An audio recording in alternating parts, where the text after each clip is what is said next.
Assalamualaikum warahmatullahi wabarakatuh, teman-teman semua. Selamat datang di channel ini. Pada kesempatan kali ini, kami akan membawakan sebuah cerita yang sangat menyentuh hati. Sebuah kisah yang mengajarkan kita tentang pentingnya pengampunan dan kedamaian hati. Cerita ini mungkin terasa seperti nyata, namun perlu diingat, ini adalah fiksi yang dibuat dengan tujuan untuk mengambil hikmah berharga yang bisa kita aplikasikan dalam kehidupan sehari-hari. Dalam cerita ini, kita akan menyaksikan bagaimana seorang wanita yang dikenal sebagai penyebar fitnah menghadapi akhir hayatnya dengan cara yang sangat tak terduga. Bagaimana kisah ini mengungkapkan betapa pentingnya memaafkan dan bagaimana pengampunan bisa membawa kedamaian. Jadi, pastikan kalian mengikuti setiap babak cerita ini sampai akhir, karena kita akan belajar bersama-sama bagaimana pengampunan bukan hanya memberi dampak bagi orang lain, tetapi juga bagi diri kita sendiri. Jika kalian merasa terinspirasi atau ingin berbagi pendapat, silakan tinggalkan komentar di bawah. Jangan lupa untuk like dan subscribe jika kalian senang dengan cerita ini, karena masih banyak cerita-cerita menarik yang akan kami sajikan untuk kalian. Tanpa berlama-lama, mari kita mulai cerita ini. Di sebuah desa kecil bernama Karangjati, hidup seorang wanita parubaya bernama Sari. Ia tinggal bersama suaminya, Pak Rahmat, yang sehari-hari bekerja sebagai petani. Sari dikenal luas oleh warga sekitar, bukan karena kebaikannya, melainkan karena lidahnya yang tajam dan selalu menyulut api di antara tetangga. Setiap pagi, di depan warung kopi milik Bu Warni, Sari duduk menyusui cerita dari rumah ke rumah. Mulutnya seperti tak pernah kehabisan bahan. Ia membicarakan istri Pak RW yang katanya berselingkuh dengan pemuda desa sebelah. Ia menuduh anak Bu Leman mencuri sandal di masjid. Bahkan ustaz kampung pun tak luput dari gunjingan keji yang dilemparkannya tanpa ragu. Pak Rahmat, suaminya, sudah berkali-kali menasihati agar istrinya berhenti menyebar cerita tanpa bukti. Tapi Sari selalu menepis dengan tawa dan berkata, "Lidahku ini hanya mengeluarkan apa yang benar. Kalau mereka merasa sakit hati, itu karena mereka memang melakukan dosa." Hari-hari berlalu, dan dendam pun bertumpuk di hati banyak orang. Mereka yang pernah dijatuhkan oleh ucapan Sari hanya bisa menggerutu dalam diam. Tak sedikit pula yang memutuskan untuk tak lagi menyapanya. Namun semua itu berubah ketika Sari jatuh sakit secara mendadak. Dalam hitungan hari, tubuhnya melemah tanpa sebab jelas. Sari terbaring di kamarnya, menggigil di tengah malam meski suhu udara tak terlalu dingin. Mulutnya terus komat kamit seperti sedang berbicara pada seseorang, tapi tidak ada seorang pun di kamar itu selain dirinya dan Pak Rahmat. Saya dengar dia mengigau, menyebut-nyebut nama orang-orang yang dulu pernah dia omongin. Bisik Bu Warni kepada warga lain, seperti sedang minta maaf, tapi wajahnya pucat ketakutan. Hingga suatu malam, tepat setelah adzan Isya, suara tangisan Pak Rahmat terdengar dari dalam rumah. Sari telah menghembuskan napas terakhirnya. Namun kematiannya bukanlah akhir dari cerita. Justru dari sinilah kisah aneh dan mencekam itu dimulai. Pak Rahmat memanggil ustaz desa dan beberapa tetangga untuk membantu proses pemakaman. Jenazah Sari dimandikan, dikafani, dan diletakkan di dalam keranda. Tapi ketika hendak dimasukkan ke liang lahat, sesuatu yang tak masuk akal terjadi. Jenazah Sari, entah bagaimana, tergelincir keluar dari keranda. Sudah 3 kali dicoba, namun tetap saja tubuh itu meluncur keluar, seperti menolak untuk dimakamkan. Wajah para pelayat berubah tegang, bisik-bisik mulai terdengar dari segala arah. "Ada yang tidak beres ini," gumam Pak Ustaz dengan wajah pucat. "Cepat, kita mandikan ulang. Jangan tunda, sebelum malam makin dalam." Dan ketika mereka hendak mengangkat kembali jasad Sari untuk dimandikan ulang, sesuatu yang lebih ganjil terjadi. Tubuh Sari kali ini menempel erat di dalam keranda, seakan melekat tak bisa diangkat. Pagi itu, udara terasa berat di langit Karangjati. Kabut tipis masih menyelimuti halaman rumah Pak Rahmat ketika para warga kembali berkumpul. Jenazah Sari telah dimandikan ulang, dikafani dengan rapi, dan kembali diletakkan ke dalam keranda yang sama. Mereka berharap kejadian aneh semalam hanyalah karena kelalaian. Namun harapan itu langsung hancur saat proses penguburan kembali dilakukan. Begitu keranda dibuka, seluruh warga terpana. Jenazah Sari tak bisa diangkat. Tangan dan punggungnya seakan menyatu dengan dasar keranda. Beberapa lelaki kuat mencoba menarik perlahan. Namun begitu tubuh Sari sedikit terangkat, kain kafan di punggungnya robek, memperlihatkan bekas merah seperti terbakar, tepat di bagian yang bersentuhan dengan kayu. Ini tidak wajar, Pak, kata salah satu warga dengan napas terengah. Seperti ada yang menahan dari dalam. Pak Ustaz menunduk, membaca doa panjang dengan suara bergetar. Para warga ikut merapatkan diri, mengucap istighfar dalam bisik-bisik yang makin panik. Suara kayu berderak terdengar saat mereka mencoba memisahkan tubuh dari keranda, tapi tak ada hasil. Kalau begini terus, kita makamkan saja bersama kerandanya. Usu Pak RT mencoba menenangkan suasana. Namun Pak Rahmat langsung menggeleng. Air matanya mengalir deras. Saya mohon, jangan. Istri saya manusia, bukan barang. Saya tidak bisa biarkan dia dikubur bersama benda mati. Pak Ustaz mengusap janggutnya, tampak berpikir keras. Lalu ia berkata pelan, mungkin ini bukan sekadar kejadian fisik. Bisa jadi, ini peringatan. Ada sesuatu dari hidup almarhumah yang belum tuntas. Warga saling pandang, mulai memahami arah pembicaraan Pak Ustaz. Adakah dia pernah menyakiti hati orang? Menzalimi? Fitnah yang belum diluruskan? Pak Rahmat terdiam, menunduk dalam, lalu mengangguk pelan. Istri saya banyak salah. Lidahnya tajam. Banyak orang yang pernah dibuat sakit hati olehnya. Tapi saya tidak tahu siapa saja. Pak Ustaz menatap langit yang mulai mendung. Kalau begitu, sebelum jenazah dimakamkan, kita harus bantu. Minta maaf kepada orang-orang yang pernah dilukai oleh almarhumah. Beberapa warga mulai berbisik, menyebut nama-nama yang dulu pernah jadi korban fitnah Sari. Ada yang masih tinggal di desa. Ada pula yang sudah pindah karena tak tahan dengan ucapan-ucapan menyakitkan yang dulu disebarkan tanpa ampun. Tanpa menunggu waktu lama, Pak Rahmat berdiri, menyeka air matanya, lalu berkata dengan suara mantap, saya akan temui mereka. Semua, satu persatu, asal istri saya bisa dikubur dengan tenang. Langkahnya perlahan menjauh dari halaman rumah, meninggalkan keranda yang masih utuh dengan jasad Sari yang tak bisa dipisahkan. Namun waktu tak pernah menunggu. Awan mulai menggulung pekat di atas desa Karangjati, dan ketegangan masih menggantung di udara, sementara satu demi satu rahasia kelam masa lalu Sari mulai muncul ke permukaan. Pak Rahmat berjalan menembus ganggang sempit, menyusuri rumah-rumah yang pernah jadi saksi kelam lidah istrinya. Tujuannya pertama adalah rumah Mak Warti, janda tua yang dulu sempat dituduh sebagai pelaku pesugihan hanya karena sering mendapat kiriman uang dari anaknya di luar negeri. Mak Warti tinggal di pinggir kebun bambu, rumahnya kecil dan sepi. Ketika pintu diketuk, suara serak menjawab dari dalam. Siapa? Ini saya, Bu. Rahmat, suami Sari. Hening sejenak, lalu pintu terbuka perlahan. Tatapan Mak Warti tajam, namun penuh luka lama yang belum sembuh. Saya tahu maksudmu. Kau datang karena istrimu sudah meninggal, kan? Pak Rahmat mengangguk, bibirnya gemetar. Iya, Bu. Jenazahnya tak bisa dikubur. Seolah ada yang menolak. Mungkin karena kesalahan-kesalahan dia dulu. Termasuk pada ibu. Saya datang untuk minta maaf. Tolong maafkan Sari. Mak Warti memejamkan mata, lalu duduk di kursi bambu usang. Tahun itu, hidup saya hancur. Semua orang menjauh. Anak saya yang kerja di Taiwan tak bisa mengirim uang lagi karena namanya tercemar. Semua karena satu ucapan dari Sari. Sampai sekarang saya hidup dalam bisik-bisik tetangga.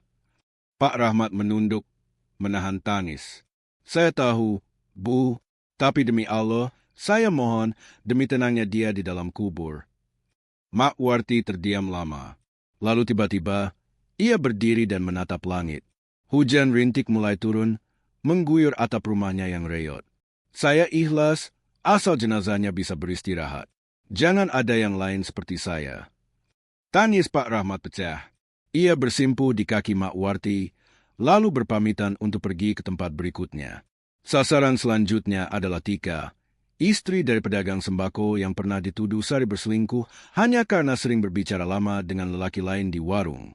Akibat fitnah itu, rumah tangga Tika hampir runtuh, suaminya sempat mengusirnya selama berminggu-minggu. Ketika Pak Rahmat tiba, Tika langsung berdiri di depan pagar. Wajahnya dingin, Matanya menyorotkan luka yang belum reda. Pak Rahmat, saya dengar kabar itu.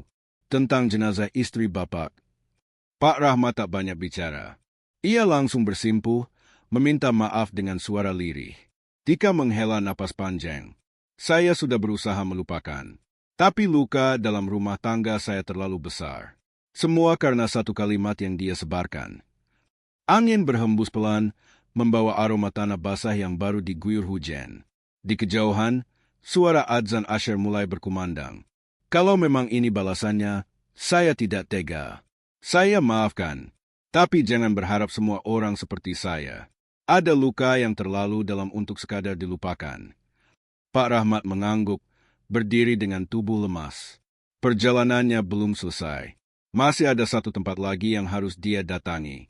Dan tempat itulah yang konon menjadi awal mula fitnah terbesar yang pernah dibuat Sari. Fitnah yang sempat membuat seorang gadis desa hilang akal dan menghilang tanpa jejak hingga kini. Langkah Pak Rahmat perlahan memudar di telan rintik hujan, menuju tempat yang menyimpan rahasia tergelap sang istri. Langit mulai menggelap, awan hitam menggantung rendah, menambah suram perjalanan Pak Rahmat yang kini menuju ujung desa. Sebuah rumah tua berdiri terpencil, dikelilingi semak dan pepohonan liar. Di sanalah dulu tinggal seorang gadis bernama Lila. Lila dikenal pendiam dan rajin mengaji. Tapi beberapa tahun lalu, namanya tercemar karena isu mengandung anak hasil hubungan gelap. Fitnah itu berasal dari mulut Sari. Hanya karena melihat Lila pulang larut malam usai merawat ibunya di rumah sakit, Sari menyebarkan kabar bahwa gadis itu menyimpan aib. Lila sempat depresi. Suaranya tak pernah lagi terdengar di langgar. Warga perlahan menjauh. Hingga suatu malam, ia menghilang. Hanya secarik surat tertinggal di kamar, berisi doa agar Allah mengampuni orang-orang yang telah menyakitinya. Pak Rahmat berdiri di depan rumah tua itu. Tak ada siapa-siapa. Hanya sunyi dan suara dedaunan bergesekan di hempas angin. Ia melangkah pelan ke halaman, memandang jendela yang dulu sering dibuka Lila saat pagi menjelang. Kini tertutup rapat, berlumut, kusam, dan rapuh. Lila, kalau kau masih hidup dan bisa mendengar ini, aku mohon, maafkan Sari, maafkan istriku. Suara Pak Rahmat gemetar, nyaris tak terdengar. Ia menunduk, meneteskan air mata. Lalu tiba-tiba, terdengar suara ranting patah di balik semak. Ia terkejut, menoleh cepat. Dari balik rimbun, muncul sosok perempuan berjilbab putih lusuh, membawa tas belanja dari anyaman bambu. Wajahnya sayu, namun menyimpan keteduhan yang asing. Aku dengar doa Bapak sejak tadi, ucap perempuan itu. Pak Rahmat terpaku. Au, Lila? Perempuan itu tersenyum tipis, lalu mengangguk. Aku tidak pergi jauh. Aku hanya menyingkir. Bukan karena takut, tapi karena terlalu banyak benci di sekelilingku. Tapi Allah tidak membiarkan hati ini penuh dendam selamanya. Pak Rahmat nyaris tak percaya. Jadi kau masih hidup? Lila mendekat. Saya sudah maafkan dia sejak lama. Tapi luka itu akan tetap jadi pelajaran. Untuk semua orang yang suka menyebar kabar tanpa tahu kebenaran. Angin bertiup pelan. Pepohonan bergoyang perlahan, seolah mengangguk mendengar ucapan Lila.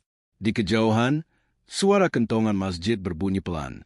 Terima kasih, Lila, bisik Pak Rahmat. Saya akan pulang sekarang. Saya ingin jenazahnya tenang setelah semua ini. Lila tidak menjawab. Ia hanya tersenyum, lalu perlahan melangkah pergi menyusuri jalan setapak yang gelap. Pak Rahmat menatapnya hingga menghilang, lalu berbalik arah, melangkah pulang menuju masjid. Hatinya menggigil, tapi juga penuh harap.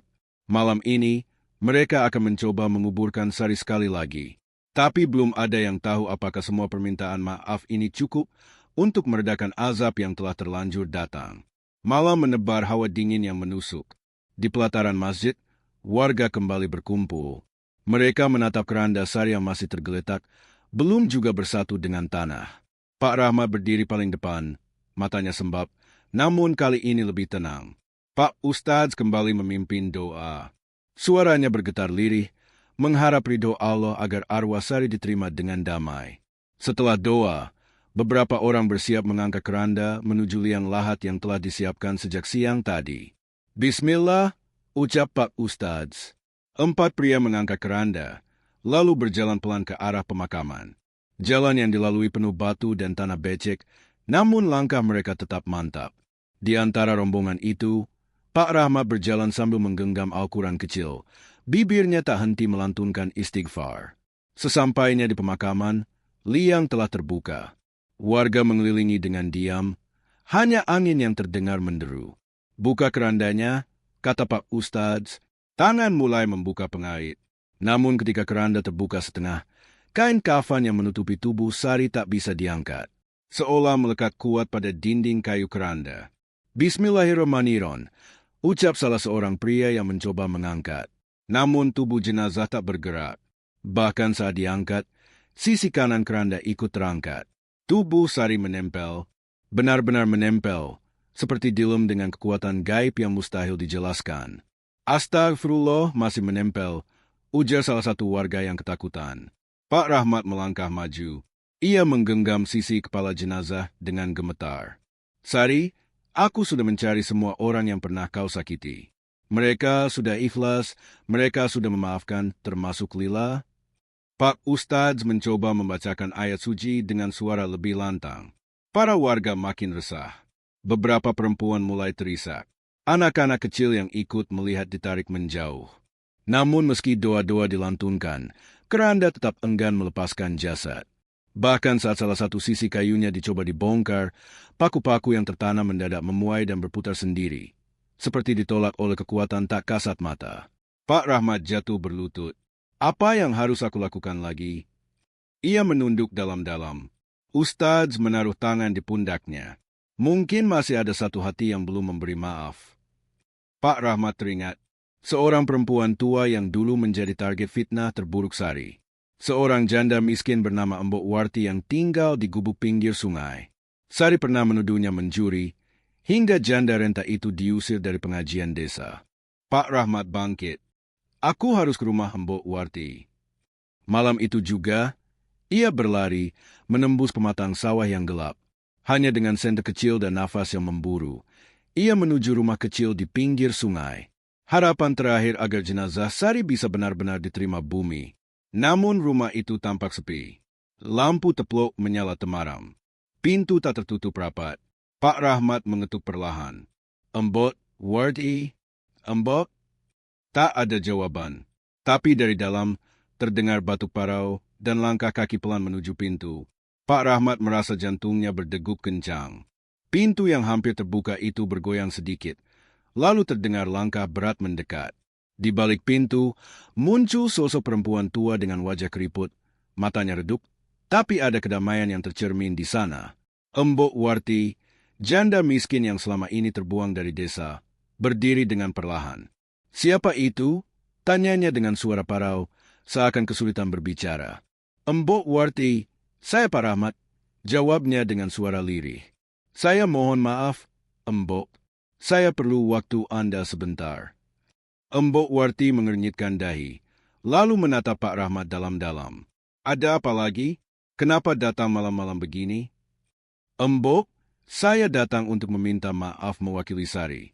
Untuk semua yang telah dia lakukan kepada Mbok. Jawab Pak Rahmat, suaranya bergetar. Sari sudah meninggal, tapi jenazahnya dia tak bisa dikuburkan karena masih ada hati yang belum memaafkan dia. Mbok Warti diam sejenak. Matanya menatap kosong ke depan. Sesaat dia menghela nafas panjang, lalu perlahan berkata, Sari sudah banyak menzalimi saya. Dia membuat hidup saya lebih sulit, mengusir saya dari desa dengan tuduhan yang tak benar. Tapi saya selalu berharap, satu hari dia akan menyesal. Pak Rahmat mengangguk, menunduk, lalu berkata dengan penuh kesungguhan, Mbok, Sari telah menyesal. Saya sudah menemui mereka yang pernah dia sakiti, dan mereka semua sudah memaafkan dia.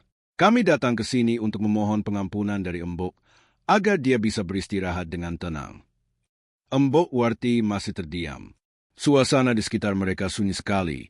Hanya suara angin yang merintih lembut, menembus sela-sela jendela yang terbuka sedikit. Setelah beberapa detik, Mbok Warti menghela napas panjang dan menundukkan kepala. Aku memaafkan Sari, meskipun hatiku sakit, ujarnya pelan. Tapi itu sudah berlalu. Biarkan dia tenang di alam sana. Pak Rahmat merasa ada beban yang terangkat dari pundaknya. Namun, Embok Warti menambah satu kalimat lagi yang membuat hatinya kembali terhimpit. Tapi, Pak Rahmat, untuk itu, saya harus melihat sendiri jenazahnya, kalau memang dia benar-benar sudah menyesal. Pak Rahmat terkejut. Apa?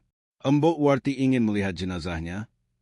Ya, kalau tidak, saya tidak bisa memaafkan dengan sepenuhnya, jawab Embok Warti. Malam ini juga, saya akan pergi ke tempat pemakaman. Pak Rahmat mengangguk, meskipun hatinya cemas. Tanpa berkata apa-apa lagi, ia membimbing Embok Warti yang perlahan berjalan menuju pemakaman. Di sepanjang perjalanan, langkah mereka hanya terdengar teratur di tanah yang basah oleh embun. Waktu terasa berjalan begitu lambat. Sesampainya di pemakaman, mereka melihat keranda Sari masih ada di tempat yang sama. Pak Rahmat sudah hampir pasrah. Namun, setelah Embok Warti mendekat, dia menatap jenazah itu dengan penuh perhatian. Bismillah, Sari, kamu sudah minta maaf? Aku sudah maafkan kamu. Semoga Allah memberi jalan yang terbaik untukmu, kata Embok Warti dan langsung meletakkan tangannya di atas tanah. Pak Rahmat merasakan hawa yang berbeda. Tiba-tiba, keranda yang terpaksa tetap menempel itu mulai bergerak perlahan, seperti ada kekuatan yang membebaskan jenazah itu dari belenggu. Tak ada suara yang keluar, hanya hati yang terasa lebih tenang. Tanpa diduga, keranda yang semula tak bisa dibuka kini dapat terbuka dengan mudah. Alhamdulillah, Pak Rahmat mengucap syukur. Sari sudah mendapatkan pengampunan. Selesai sudah perjalanan panjang yang penuh perjuangan. Pak Rahmat dan Embok Warti sama-sama mengucap syukur, dan perlahan mereka berdua meninggalkan pemakaman dengan perasaan yang lebih ringan. Malam semakin larut, namun Pak Rahmat dan Embok Warti tetap berjalan beriringan keluar dari pemakaman. Keduanya tampak lebih tenang dari sebelumnya, meski malam itu menjadi saksi perjalanan emosional yang panjang dan penuh ketegangan. Pak Rahmat menatap ke depan, sementara Embok Warti berjalan pelan dengan langkah mantap. Saya merasa lebih ringan, Pak, kata Embok Warti akhirnya, suara lembut namun penuh makna.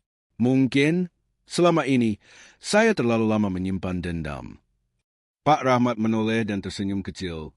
Begitulah hidup, Embok. Kadang kita terjebak dalam perasaan marah dan kecewa, hingga kita lupa bahwa pengampunan adalah kunci untuk meraih kedamaian. Embok Warti mengangguk perlahan. Saya hanya berharap Sari bisa merasakan ketenangan di alam sana, setelah segala dosa yang pernah dia lakukan. Pak Rahmat terdiam. Ia merasakan rasa syukur yang luar biasa, karena pengampunan dari Embok Warti membuat perjalanan yang penuh rintangan itu akhirnya menemukan titik terang. Sesampainya di rumah Embok Warti, suasana terasa lebih tenang, bahkan lebih damai. Embok Warti memasuki rumah kecilnya, lalu mengajak Pak Rahmat untuk duduk. Mereka duduk bersama, berbincang tentang kehidupan, tentang masa lalu, dan tentang bagaimana pengampunan bisa mengubah segalanya. Mungkin kita tidak bisa mengubah masa lalu, Pak, tapi dengan memaafkan, kita bisa menemukan kedamaian yang selama ini kita cari, kata Embok Warti dengan bijak. Pak Rahmat terdiam, merenungkan setiap kata yang keluar dari mulut Embok Warti. Setelah beberapa saat, ia mengangguk pelan. Betul sekali, Embok. Sari sudah meninggalkan dunia ini, namun semoga pengampunan ini menjadi pelajaran berharga bagi kita semua. Saat Pak Rahmat beranjak pergi, Embok Warti berdiri dan berkata, semoga kita semua diberikan kekuatan untuk terus memaafkan, agar kita tidak terperangkap dalam dunia yang penuh kebencian. Dengan langkah yang mantap, Pak Rahmat pulang ke rumahnya. Hatinya terasa lebih ringan. Proses pemakaman Sari yang begitu rumit kini telah selesai, dan ia merasa lega, karena Sari akhirnya mendapatkan ketenangan, meskipun hanya setelah meninggal. Pak Rahmat tahu, ini bukan hanya tentang Sari, tetapi juga tentang dirinya sendiri, tentang pengampunan yang membebaskan. Hari-hari setelah pemakaman Sari berjalan dengan lancar, namun Pak Rahmat tak bisa menghilangkan perasaan aneh yang terus membayangi dirinya. Di setiap sudut rumahnya, di setiap sudut jalan yang ia lewati, seolah ada sesuatu yang belum selesai. Meskipun pengampunan sudah diberikan dan jenazah Sari akhirnya mendapatkan kedamaian, hati Pak Rahmat tak merasa ada sesuatu yang belum tuntas. Pagi itu, seperti biasa, ia memulai rutinitasnya. Namun, saat keluar dari rumah, pandangannya tertumbuk pada sesuatu yang tak biasa. Di jalan menuju pemakaman, terlihat beberapa orang berdiri mengelilingi sebuah keranda. Pak Rahmat merasa heran, matanya menelisik lebih jauh. Keranda itu keranda yang sama yang digunakan untuk menguburkan Sari. Tak bisa menahan rasa penasaran, Pak Rahmat mendekat. Semakin ia mendekat, semakin jelas wajah-wajah yang dikenalnya. Mereka adalah beberapa warga yang ikut dalam pemakaman Sari, tetapi ada sesuatu yang aneh dengan keranda itu. Mereka berdiri dalam diam, seolah terjebak dalam keadaan yang tak bisa dijelaskan. Pak Rahmat, tolong lihat ini, teriak seorang tetangga, Pak Tony, dengan wajah cemas. Pak Rahmat menghampiri dan melihat lebih dekat. Keranda itu terbuka, tetapi jenazah Sari sudah tidak ada di dalamnya. Hanya ada kain kafan yang kusut dan berlumpur. Wajah Pak Rahmat berubah pucat. Ada apa ini? Sari sudah dimakamkan dengan baik. Kenapa keranda ini ada di sini? Tanyanya kebingungan. Pak Tony, yang juga tampak bingung, menjawab, "Kami tidak tahu, Pak. Kami menemukannya begitu saja, di sini, seperti kembali dari pemakaman. Apakah ini mungkin ada hubungannya dengan peristiwa kemarin?" Pak Rahmat merasa jantungnya kembali berdegup kencang. Dalam hatinya, ia merasakan ada sesuatu yang tidak beres. Ia mencoba berpikir rasional, namun perasaan takut mulai merayap. Sari sudah dimakamkan, ia sudah menerima pengampunan. Lantas kenapa keranda ini kembali? Dengan hati yang penuh kebingungan, Pak Rahmat meminta warga untuk menghubungi ustaz dan orang-orang yang lebih paham tentang hal-hal gaib. Mereka segera datang, dan suasana di sekitar pemakaman menjadi semakin tegang. Semua berharap akan ada penjelasan, tapi yang ada hanya ketegangan yang semakin menebal. Ada kemungkinan bahwa arwah Sari masih belum bisa tenang, ujar seorang ustaz sambil menundukkan kepala. Mungkin ada yang belum diselesaikan, atau pengampunan yang seharusnya diterima belum sepenuhnya diterima oleh dirinya. Pak Rahmat terdiam, memikirkan kata-kata ustaz tersebut. Ia merasa, meskipun pengampunan telah diberikan, Sari masih terjebak di antara dunia yang fana dan alam lain. Mungkin ada sesuatu yang lebih dalam yang belum mereka temukan. Apakah kita harus membuka makamnya lagi? Pak Rahmat bertanya dengan cemas. Ustaz itu menggelengkan kepala. Tidak, Pak Rahmat, itu bukan solusi. Yang kita butuhkan sekarang adalah doa dan agar semua yang terlibat benar-benar memaafkan sepenuhnya. Pak Rahmat memejamkan mata, berdoa dalam hati, memohon pada Allah agar diberikan petunjuk dan ketenangan. Saat itu, ia tahu bahwa perjalanan ini belum berakhir. Ada sesuatu yang lebih besar dari sekadar pengampunan yang harus diselesaikan. Suasana di pemakaman semakin sunyi. Warga yang berkumpul, meskipun cemas, berusaha untuk tetap tenang.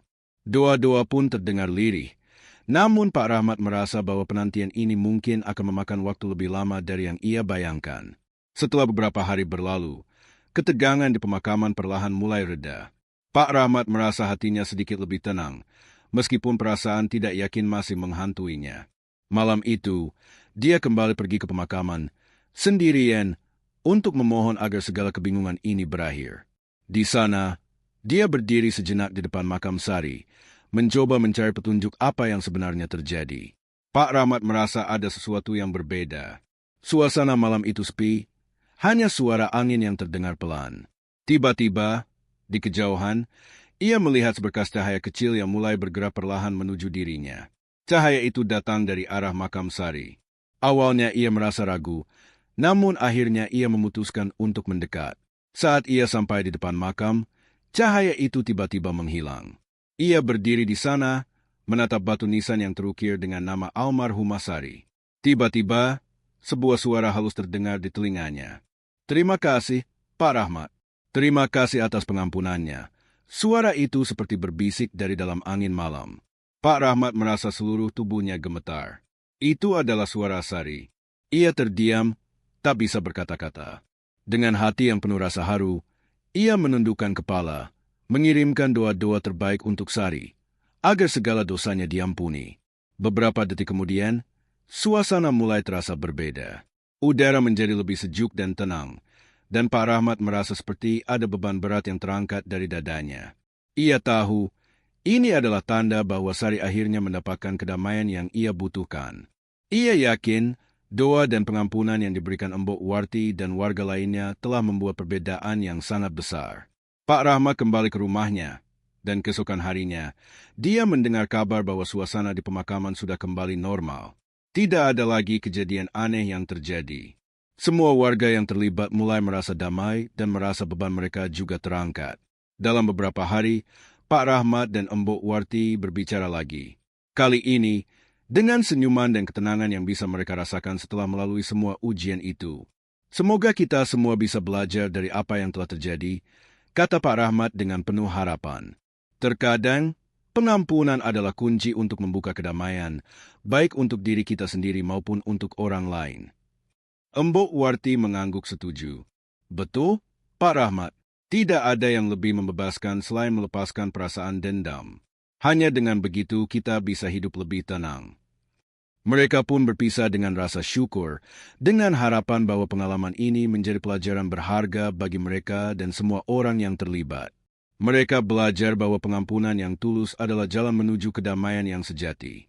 Dalam kehidupan ini, kita seringkali dihadapkan pada berbagai cobaan, termasuk dalam hal hubungan antar sesama. Kisah ini mengajarkan kita tentang pentingnya pengampunan dan bagaimana melepaskan beban hati agar kita bisa meraih kedamaian. Allah Subhanahu wa Ta'ala berfirman dalam Al-Quran, "Dan jika kamu memaafkan, lalu mendamaikan, maka sesungguhnya Allah Maha Pengampun lagi Maha Penyayang." Quran Surat At-Tahrim 8. Pengampunan bukan hanya untuk orang lain, tetapi juga untuk diri kita sendiri, agar hati kita bisa tenang dan terhindar dari dendam yang bisa merusak kedamaian jiwa. Dalam cerita ini, kita melihat bahwa pengampunan membawa kedamaian, dan keikhlasan dapat membuka pintu ketenangan yang sejati.